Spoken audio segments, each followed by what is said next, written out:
Hi everyone, this is just a short introductory video into how to burnish your paper. So if you ever make handmade paper, you probably have encountered the issue or the problem that you can't really use the paper for writing with an ink pen or a fountain pen because the ink starts to seep into the paper fibers and just bleeds into it, and it's really annoying because the paper looks beautiful and you want to use it. And there is a very simple technique that you can use to burnish the paper to make the seeping into process or the bleeding process slow it down. And if you do it quite often, then you might be able to use, or you will be able to use the paper. The handmade paper. So I will show you the most primitive way to do it, which is just take your handmade paper. What really helps is that you starch it. So just boil some cornstarch or potato starch or wheat starch, whatever you have around, and you just apply a layer on both sides, let it dry under a weight preferably, so it dries flat.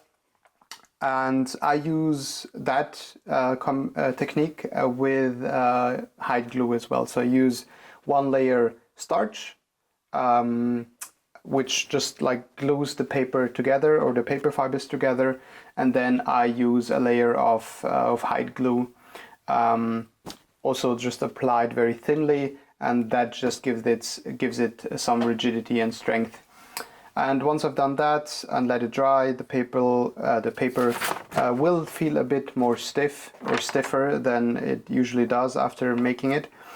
And then what you will have to do is you just, for example, what I used before I got all of the other tools, is I just take my paper, use a glass, which is glass is a very tough and strong and hard material with a rounded edge. Because this will not rip or damage anything. And then you just rub against the paper, but just make sure that the surface underneath the paper is something hard, like wood or glass, for example. If you have a big piece of glass, just make sure that you don't shatter it. And that's it, and you just rub it. It's better if you do it standing because you can apply more strength that way. Or more force. And then if you do that, you will start seeing the paper becoming glossy with each stroke. So you do that, and then you turn the paper 90 degrees, and you do it again. Make sure that you touch up all of the spots. Okay, then you turn it another time, and another just application of whatever you want to call it. You can use anything that's polished, anything that's very smooth to burnish the paper. I used glasses before when I started out, and very smooth stones. And what you can see here, this is like an improvement. This is a lithography stone, which is used for a kind of printing.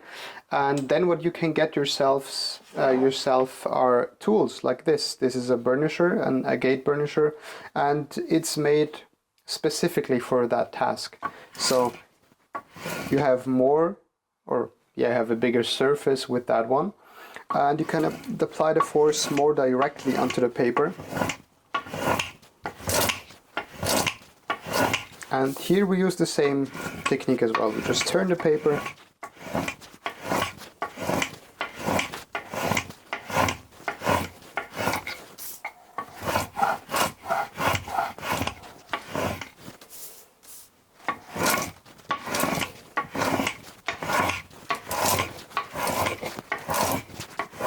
and I can already see a lot of sheen on the paper, so I'm doing it correctly.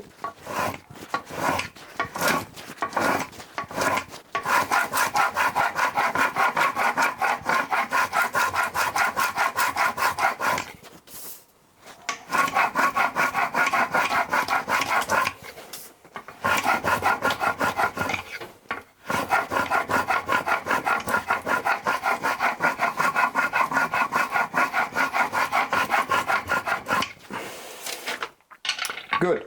So just a quick, I think 2-minute run. You can see the gloss, you can see the sheen on the paper, you can see that. Let's make sure, yes. And this is one side, this is the side that has been burnished. So if we turn that over, you can see the difference. So this one is really dull. There is no sheen whatsoever. And just for comparison, this is the other side. What we're doing here basically, first the glue layers, the hide glue and the starch glue, they help like glue the fibers together, which lessens, I would say, the absorption rate of the ink or whatever fluids you're using. That's one part of it. That's one perspective, you could say. But what we're doing with the burnishing stone, is we're pressing the fibers together. And if you have like hard compressed fibers, because they are loose, whether you want it or not, paper, like the paper fibers are very loose. And if you compress them, you just create a surface that doesn't really want to absorb anything, just like a good rain jacket. Just the droplets, the ink, it just stays on top, and it doesn't want to be absorbed because it's such a compressed surface. It does get absorbed over time, so it will take time, but that's what we want to create in order to use the paper for like fountain pens and ink pens and so on. What I will do next, this is like a very improved step, so just keep it simple. Start out with a glass and a hard desk, for example, or just the ground floor. If you have tiles laying around, you can use tiles.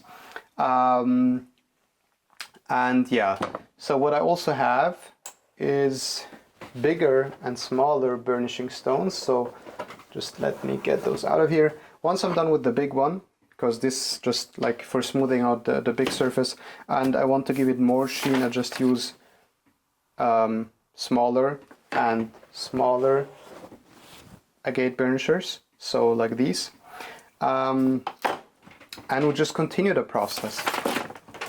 And the more you do it, the more sheen it gets, the more compressed the fibers are, and the better it is for writing.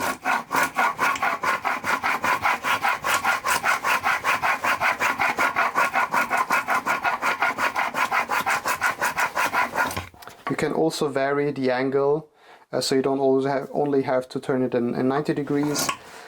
Increments, you can just, whatever spot you see that hasn't been burnished yet, you can just make sure that you touch it up. So what we want to create is a very uniformly polished and burnished paper. That's our goal.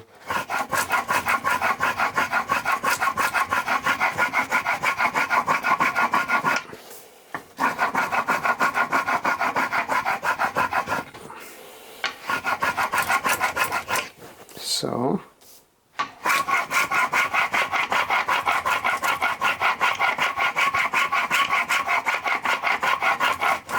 good, so now we have both sides polished or burnished with the big one.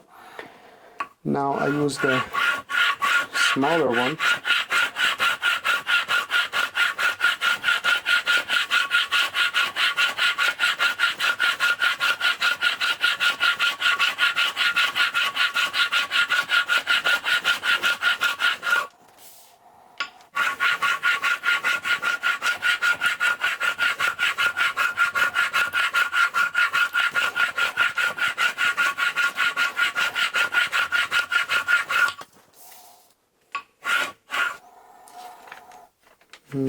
Yeah, it happens, it's okay.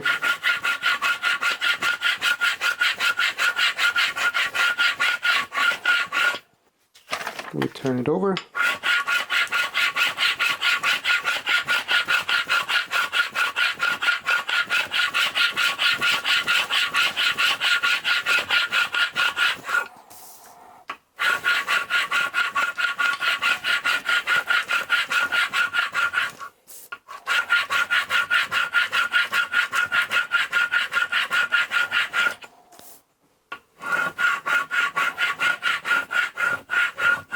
Okay, I think I'll stop here just for demonstration purposes. Let me sit down again. So, same paper, both sides are burnished. Didn't take that long. And now I can use that for writing with ink. I've done it here so I'm not wasting your time. So this one is very thin, but same process. And you can see you can use it like this is copperplate calligraphy. I don't know, it doesn't want to focus on it, but you can see it is burnished, and this is slightly translucent. That's because of the hide glue and the starch. This is not something that I've invented or just came up with. This is a very old technique. It has been used in Asia and has been used for Islamic and Arabic calligraphy for quite some time to make the paper absorb less, or just lower down or lower the absorption rate of the paper fibers. That's like one technique, one part of making that possible. What you could also do to make sure that so you can use your paper, your beautifully handmade paper, is you use a different kind of ink. Persian ink, for example, and Chinese, Korean and Japanese ink, they tend to have gum arabic within like the ink itself, and that gum makes the ink less fluid, so it stays on top longer, and that is what has been used in like for Islamic calligraphy and Asian calligraphy for quite some time, and still up today. They use specialty kinds of inks which has gum into it, whatever kind of gum that is, because yeah, it works as well. So it's a combination of using the right ink as well as using the right paper, or the right polished up paper, I could say. So that's how I use my handmade paper if I want to write on it. Yeah, so it doesn't really take that long, and that's it. That's how you burnish paper and make it usable for, or handmade paper and make it usable for whatever you want to use it for. So hope you enjoy and have a nice evening.